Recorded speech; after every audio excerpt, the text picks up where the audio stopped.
العيون ووجلت منها القلوب فقام رجل فقال كأن هذه موعظة مودع أو مودع فأوصنا يا رسول الله.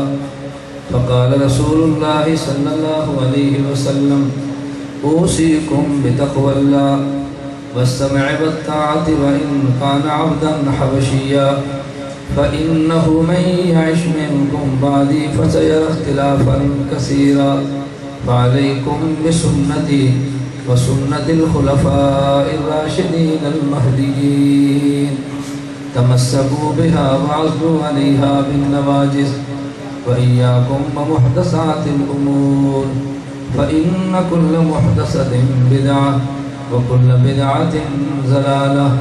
عن عبد الله بن عمر رضي الله عنهما قال قال رسول الله صلى الله عليه وسلم إن الله لا يجمع أمة محمد على الضلالة.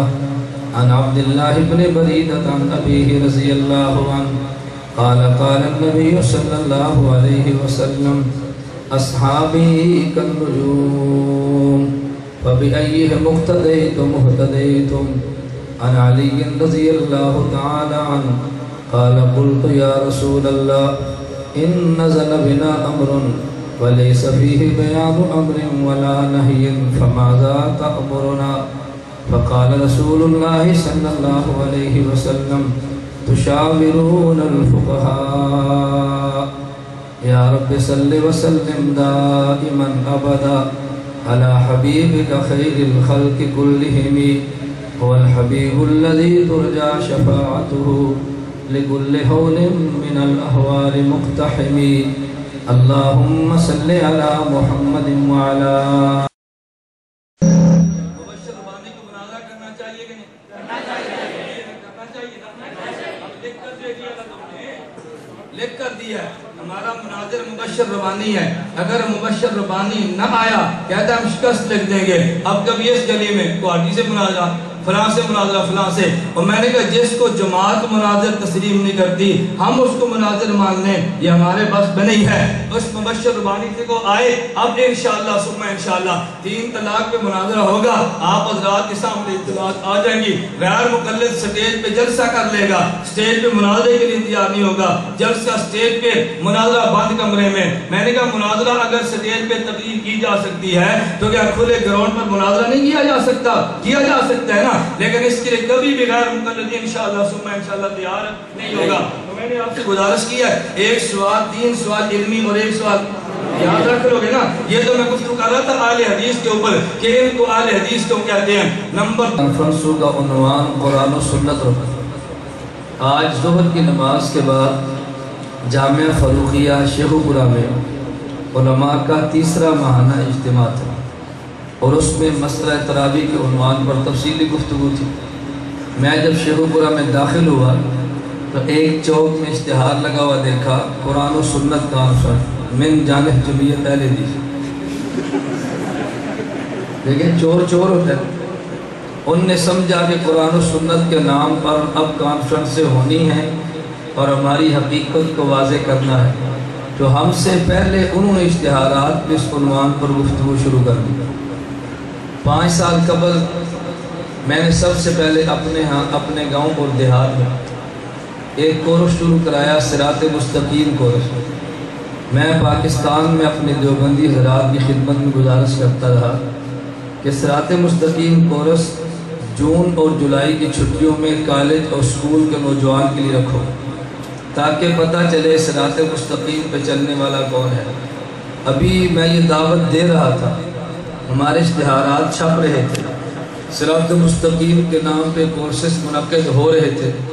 اس سال آپ نے بھی دیکھا ہوگا میری حیرت کی اس وقت انتہا نہ رہی جب گجرانوالہ سے لے کر راولپنڈی کا سفر کیا تو جگہ جگہ پہ مستقل صراط مستقیم ادارہ کے نام پہ بڑے بڑے سائن بورڈ بنا کے بریلویت میدان میں ایک صراط مستقیم کورس ہم کراتے ہیں. جب بھی آپ اصل عنوان پر آئیں گے تو باطل نے حملہ کر کے آپ سے عنوان چھیننے کی کوشش کرنی ہے، لیکن اللہ رب العزت نے ہمیں عافیت کے ساتھ زندہ رکھا.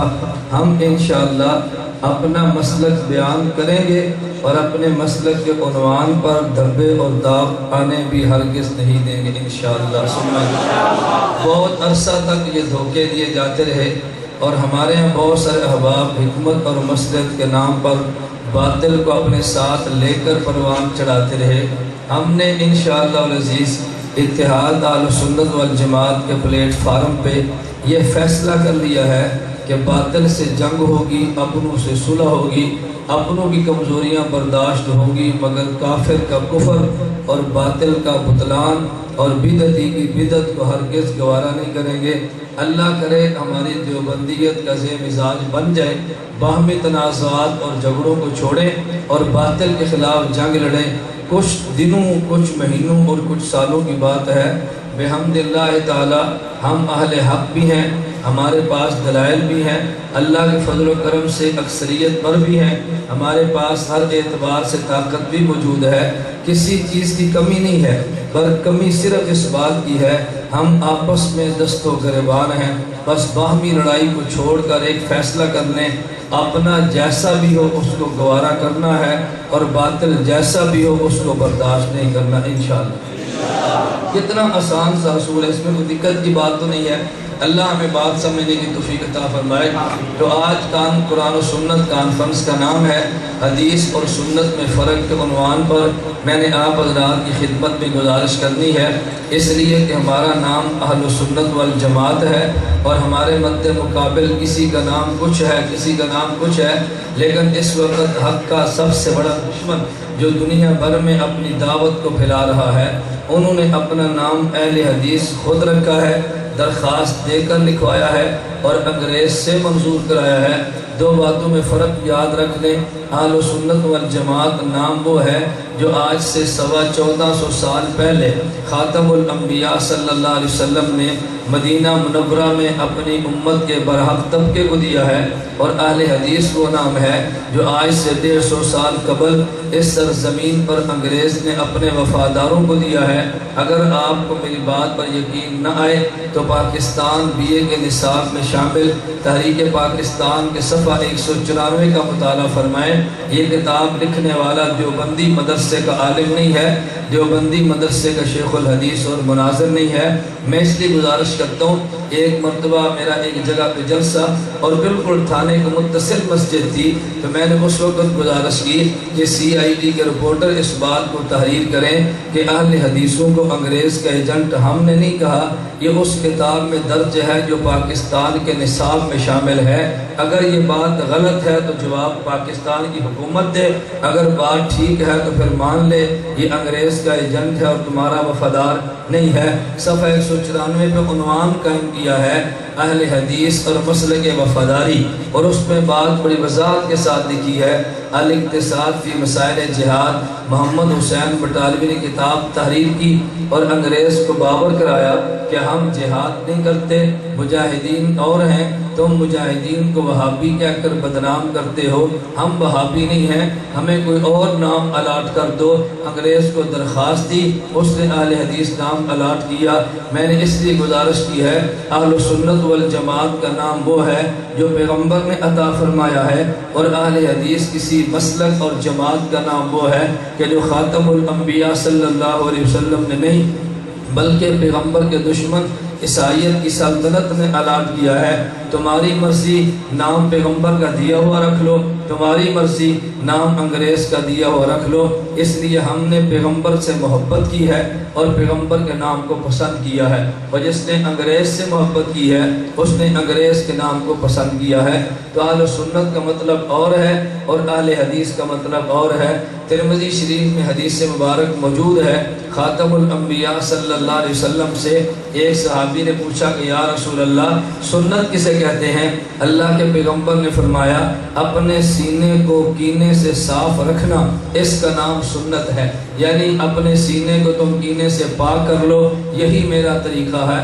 اس لیے ہم کہتے ہیں کہ دنیا میں جتنے فتنے مارز وجود میں آئے وہ اپنے سینے میں کینہ پالنے سے وجود میں آئے۔ جس نے کسی نے پیغمبر کا سینہ پالا تو فتنہ غیر فتنہ مرزائیت کا اٹھا، کسی نے صحابہ پیغمبر سے عداوت رکھی اور کینہ دل فتنہ مرزائیت کا اٹھا، کسی نے صحابہ پیغمبر سے عداوت رکھی اور کینہ دل میں پالا تو فتنہ رافضیت کا اٹھا، کتنے اہل بیت کا کینہ سن میں پالا تو فتنہ خارجیت کا اٹھا ہے، اور کسی نے علماء مجتہدین اور فقہا ان کے ساتھ بغض رکھا تو فتنہ غیر مقلدیت کا اٹھا ہے، کسی نے محدثین کا اپنے دل میں کینہ پالا تو فتنہ انکار حدیث اور پرویسیت کا اٹھا ہے، اور کسی نے اولیاء اللہ کا سینہ اپنے دل میں عداوت کو پالا تو فتنہ مماتیت کا اٹھا ہے۔ فتنہ جب بھی اٹھا کسی کے سینے میں عداوت رکھنے سے اٹھا۔ ہم اہل سنت والجماعت ہیں، کیا معنی؟ ہم اپنے سینے کو پاک کرتے ہیں کینے سے۔ کینہ اصحاب پیغمبر کا ہو ہمارا سینہ پاک ہے، کینہ نبوت کا ہو ہمارا سینہ پاک ہے، کینہ فقہا کا ہو ہمارا سینہ پاک ہے، کینہ اولیاء کا ہو ہمارا سینہ پاک ہے۔ جس کے دل میں نبوت کی محبت ہو اہل سنت کہتے ہیں، اصحاب پیغمبر کی محبت ہو اہل سنت کہتے ہیں، فقہا کی محبت ہو اہل سنت کہتے ہیں، محدثین کی محبت ہو اہل سنت کہتے ہیں، اولیاء کی محبت ہو اہل سنت کہتے ہیں۔ اللہ قرآن میں اعلان فرما رہے ہیں وَمَن يُطِعِ اللَّهَ وَالرَّسُولَ فَأُولَٰئِكَ الَّذِينَ أَنْعَمَ اللَّهُ عَلَيْهِمْ مِنَ النَّبِيِّينَ وَالصِّدِّيقِينَ وَالشُّهَدَاءِ وَالصَّالِحِينَ۔ ہم اطاعت کرو اور محبت کرو تو کن سے؟ انبیاء سے۔ ہم نے نبوت سے وفا کی ہے، اہل سنت کہلاتے ہیں۔ اطاعت کرو اور محبت کرو کن سے؟ صدیقین صحابہ سے۔ صحابہ سے وفا کی ہے، اہل سنت کہلاتے ہیں۔ شہداء سے وفا کرو، اہل سنت کہلاتے ہیں۔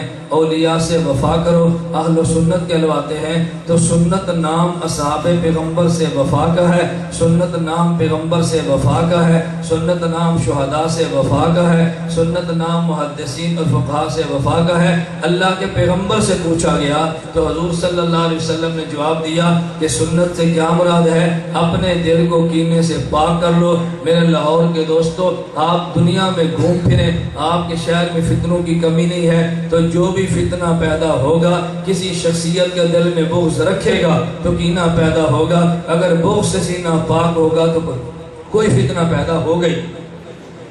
آپ حضرات مشاہدہ فرمائیں، جس سے بھی آپ کا واسطہ پڑے گا اور وہ فتنہ پھیلا رہا ہوگا تو کسی نہ کسی ایک سے بغض رکھے گا، دعا کرو اللہ ہمارے سینوں کو بغض سے صاف فرما دے، اللہ ہمارے قلوب کو کینے سے پاک فرما دے۔ تو نمبر ایک میں نے عرض کیا کہ سنت کا معنی کیا ہے؟ اپنے سینے کو کینے سے پاک رکھنا۔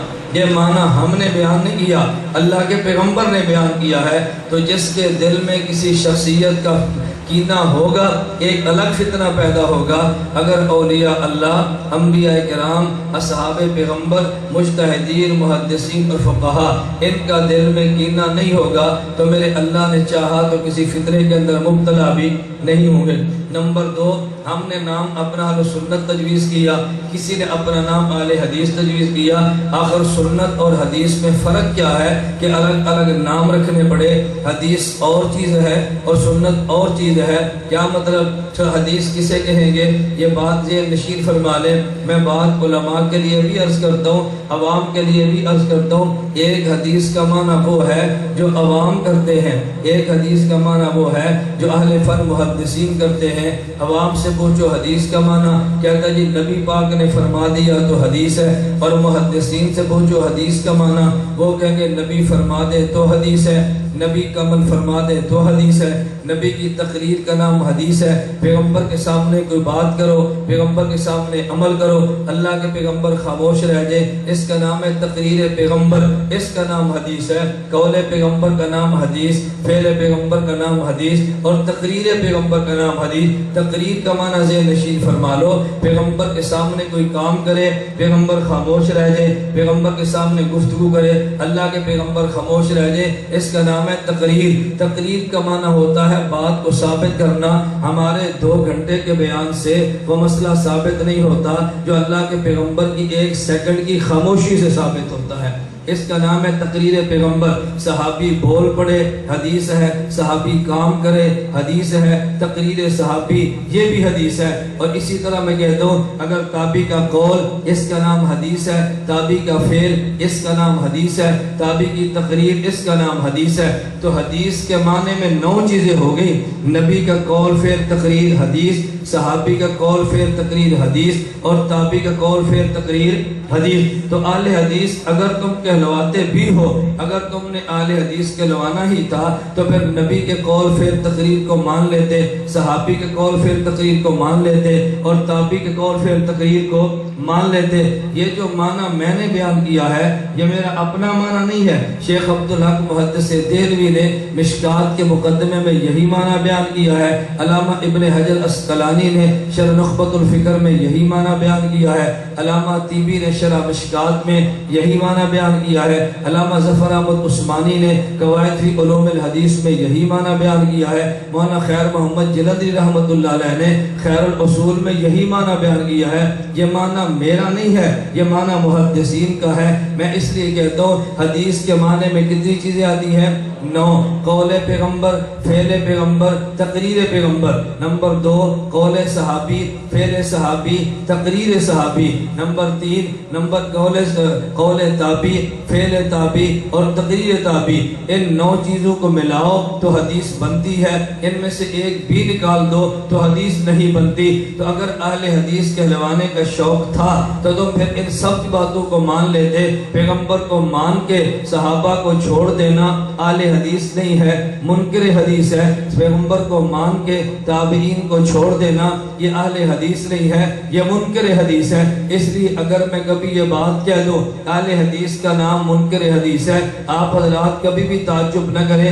حدیث کے ایک حصے کو ماننا اور 8 کو چھوڑ دینا، 2 حصوں کو ماننا اور 7 کو چھوڑ دینا، 3 کو مان لینا اور 6 کو چھوڑ دینا، اس کو عمل بالحدیث نہیں کہتے، اس کو انکار حدیث کہتے ہیں۔ اللہ ہمیں انکار حدیث کے فتنے سے محفوظ فرمائے۔ میں نے اس لیے گزارش کی ہے، نمبر 1 حدیث کا معنی ذہن نشین فرما لو۔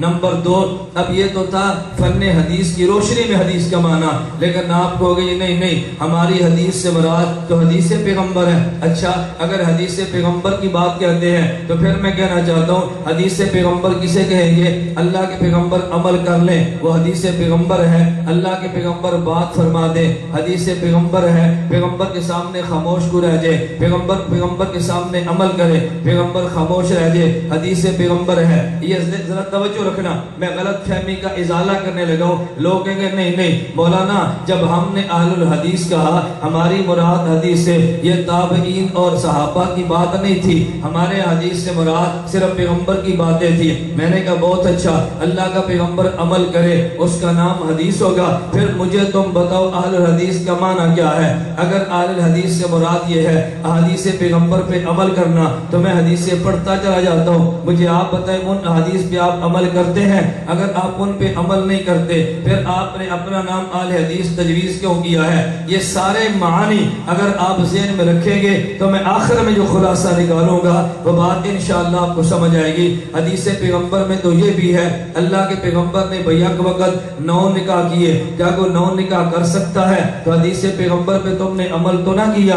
حدیث پیغمبر میں تو یہ بھی تھا اللہ کا پیغمبر معراج پہ گیا ہے، کیا کوئی معراج پہ جا سکتا ہے؟ حدیث پیغمبر میں تو یہ بھی تھا پیغمبر نے انگلی کا اشارہ کیا، چاند کے 2 ٹکڑے ہوئے، کیا ٹکڑے کر سکتا ہے؟ حدیث پیغمبر میں تو یہ بھی ہے اللہ کے پیغمبر نے انگلیاں ڈالی اس سے پانی کے چشمے جاری ہو گئے، کیا پانی کے چشمے جاری کر سکتے ہو؟ حدیث پیغمبر میں تو یہ بھی تھا پیغمبر لعاب ڈالے اور کنواں میٹھا ہو جائے، کیا تم یہ کام کر سکتے ہو؟ حدیث پیغمبر میں تو یہ بھی تھا اللہ کے پیغمبر نے کھڑے ہو کر پیشاب کیا، کیا تم یہ عمل خوشی سے کر سکتے ہو؟ حدیث پیغمبر میں یہ بھی تھا اللہ کے پیغمبر نے جوتے پہن کے نماز پڑھی ہے، کیا تم عمل اسی پہ کرتے ہو؟ حدیث پیغمبر میں تو یہ بھی تھا اللہ کے پیغمبر نے بچی کو اپنے کندھے پہ اٹھا کے نماز پڑھی ہے، کیا تم عمل اس پہ بھی کرتے ہو؟ حدیث پیغمبر میں تو یہ بھی تھا، میں نے عرض کیا حدیث پیغمبر میں تو بہت ساری چیزیں تھی، حدیث پیغمبر میں یہ بھی تھا پیغمبر نے 16 ماہ بیت المقدس طرف منہ کر کے نماز پڑھی ہے، کیا تم اس پہ عمل کر لو گے؟ حدیث پیغمبر میں تو بہت ساری چیزیں موجود ہیں، تم ان پہ عمل کرو گے تو کیسے کرو گے؟ پھر فوراً کہیں گے نہیں یہ نہیں، حدیث پیغمبر سے ہماری مراد یہ نہیں تھی، ہماری مراد اور تھی۔ میں ایک بات کہنا چاہتا ہوں، اگر صحیح سند کے ساتھ ثابت ہو حدیث پیغمبر پیغمبر ہے اگر ضعیف سند کے ساتھ ثابت ہو، حدیث پیغمبر ہے، حدیث پیغمبر تو صحیح بھی تھی، حدیث پیغمبر تو ضعیف بھی تھی، تم نے کہا نہیں ہم حدیث پیغمبر صحیح ہوگی عمل کریں گے، اگر ضعیف ہوگی ہم عمل نہیں کریں گے۔ یہ اصول کس نے دیا؟ اگر حدیث صحیح ہو جائے تم عمل کر لو، اگر سند میں ضعف آ گیا عمل چھوڑ دو، یہ اصول کس نے دیا؟ میں نے اس لیے کہا اگر حدیث کا فنی معنی لو کیا عمل چھوڑ دو، یہ اصول کس نے دیا؟ میں نے اس لیے کہا اگر حدیث کا فنی معنی لو اس میں 9 باتیں آتی ہیں، تم ماننے کے لیے تیار نہیں ہوئے، میں تمہیں اہل حدیث کیسے مان لوں؟ اگر مراد حدیث پیغمبر تھا، پیغمبر کی بات پہ عمل کرنا تھا، تم نے پیغمبر کے سارے معمولات پہ عمل نہیں کیا، پھر میں تمہیں اہل حدیث کیسے مان لوں؟ پھر مجھے کہنے دیجئے جب تم نے نام اہل حدیث رکھا ہے تو مراد حدیث وہ نہیں تھی جسے محدثین کہتے ہیں، اگر نام اہل الحدیث رکھا ہے مراد وہ نہیں تھی جسے حدیث پیغمبر کہتے ہیں، پھر حدیث تھی کون جو تم نے نام اہل حدیث تجویز کیا؟ میں کہتا ہوں حدیث کے 3 نام اور بھی ہیں، ان میں سے کون سا نام کس وجہ سے تم نے انتخاب کیا یہ فیصلہ تم نے کرنا ہے۔ نمبر 1 حدیث کا معنی، حدیث کہتے ہیں جدید کو، جیسے کل محدثۃ کہتے ہیں بدعت، اگر کوئی چیز جدید ہو اسے بدعت کہیں گے۔ نمبر 1 حدیث کا معنی ہے جدید، تم نے اپنا نام اہل حدیث کیوں رکھا؟ اس لیے کہ فرقہ جدید تھا، یہ فرقہ قدیم نہیں تھا، یہ 1400 سال سے نہیں تھا، یہ 150 سال سے ہے۔ میں یہ بات دعوے کے ساتھ کہتا ہوں پاکستان میں انگریز کے وجود سے پہلے، ہندوستان میں انگریز کے وجود سے پہلے، بنگلہ دیش میں انگریز کے وجود سے پہلے، پورے بر صغیر میں اہل حدیث کے نام کی ایک مسجد بھی نہیں ہے، اہل حدیث کے نام کا ایک مدرسہ بھی نہیں ہے، اہل حدیث کے نام کی ایک کتاب بھی نہیں چھپی، تو فرقہ جدید ہوا نا، فرقہ قدیم تو نہیں تھا۔ تم نے نام کیوں رکھا؟ ایک تو حدیث کا معنی جدید تھا، کیا تم جدید تھے؟ تم نے اس لیے نام رکھا۔ نمبر 2 حدیث کا معنی تو یہ بھی ہے، حدیث کہتے ہیں گفتگو کرنے کو، گفتگو کا نام بھی تو حدیث ہے نا، کیا اس لیے تم اہل حدیث کہتے ہو کہ تم باتونی ہو، بات بات پہ شور کرتے ہو، حق کو بھی قبول نہیں کرتے، ہر وقت تمہاری زبان حرکت میں رہتی ہے، تو اہل حدیث کا معنی باتونی ہوگا، تم نے اس لیے نام رکھا ہے۔ نمبر 3 شیخ عبد القادر جیلانی نے غنیت الطالبین میں جو حدیث نقل کی ہے کہ وہ تم اہل حدیث تو نہیں ہو، شیخ عبد القادر جیلانی نے فرمایا کہ شیطان کی دبر سے 7 انڈے نکلتے ہیں، شیطان بھی انڈے دیتا ہے جس سے اولاد پیدا ہوتی ہے، شیطان انڈے پیدا کرتا ہے، ان میں سے تیسرا انڈا پیدا ہوتا ہے، اس انڈے کا نام حدیث ہے، اس سے جو بچے پیدا ہوتے ہیں ان کے ذمہ کام ہوتا ہے نمازیوں کے دل میں وسوسے ڈالنا۔ کیا تم وہی اہل حدیث تو نہیں ہو کہ جن کے ذمہ نمازیوں کے وسوسے ڈالنا ہے؟ میں نے گزارش کی ہے، میں نے حدیث کے 5 معنی بیان کیے ہیں، میں تمہیں اختیار دیتا ہوں تم جو چاہو معنی لے لو۔ نمبر 1 حدیث کا معنی جدید ہے، کیا تم جدید فرقہ تھا اس لیے نام اہل حدیث رکھا ہے۔ نمبر 2 حدیث کا معنی بات کرنا تھا، کیا تم باتونی تھے اس لیے تم نے نام اہل حدیث رکھا ہے۔ نمبر 3 انگریز کے انڈے، شیطان کے انڈے سے پیدا ہونے والا وہ بچہ جو نمازی وسوسے ڈالتا ہے، کیا تمہارا وہ کام ہے؟ تم نے اس لیے نام اہل حدیث رکھا ہے۔ نمبر 3 حدیث سے مراد حدیث پیغمبر ہے، کیا تم پیغمبر کی ساری حدیث پہ عمل کرتے ہو؟ تم نے اس لیے نام اہل حدیث رکھا ہے۔ نمبر 5 نبی کے قول فعل تقریر، صحابی کا قول فعل تقریر اور تابعی کا قول فعل تقریر، اس کا نام حدیث ہے۔ کیا تم تابعین کو مانتے ہو؟ تمہارے ہاں تو پیغمبر کے خلیفہ راشد عمر بن خطاب کا فعل بھی حجت نہیں ہے، تمہارے عثمان و علی بھی حجت نہیں ہے، تمہارے امیر و معاویہ حسنین بھی حجت نہیں ہے رضی اللہ تعالی عنہ، تمہارے اقوال صحابہ حجت نہیں ہے، تمہارے افعال صحابہ حجت نہیں ہے، تمہارے استدلال صحابہ حجت نہیں ہے، تمہارے امام ابو حنیفہ جیسا عظیم تابعی حجت نہیں ہے۔ پھر مجھے بات کہنے دیجئے کہ تم نے فنی حدیث کا اصطلاحی معنی کے روح سے تم اہل حدیث نہیں ہو۔ اگر محدثین کا معنی مانتے صحابہ کو سر کا تاج مان لیتے، اگر محدثین کا معنی مانتے امام ابو حنیفہ کی پیروی کر لیتے، اگر محدثین کا معنی مانتے محدثین کا نام لے کے محدثین پہ جھوٹ مت بولو، اگر محدثین کا معنی لیا پھر تمہیں صحابہ کو مان لینا چاہیے تھا نا، اگر محدثین کا معنی لیا پھر تمہیں تابعین کو مان لینا چاہیے تھا۔ اصحاب پیغمبر کو نہ مانے خود اہل الحدیث کہہ دے، تابعین کو نہ مانے خود اہل الحدیث کہہ دے۔ رب کعبہ کی قسم یہ دجل ہے، یہ صدق نہیں ہے۔ اگر مراد حدیث پیغمبر تھی پھر تم نے پیغمبر کی روایات کو کیوں چھوڑا؟ پیغمبر کی روایات کو چھوڑ دینا، کیا 20 رکعت تراویح پڑھنا حدیث پیغمبر سے ثابت نہیں ہے؟ تم نے کس بنیاد پہ چھوڑا ہے؟ کیا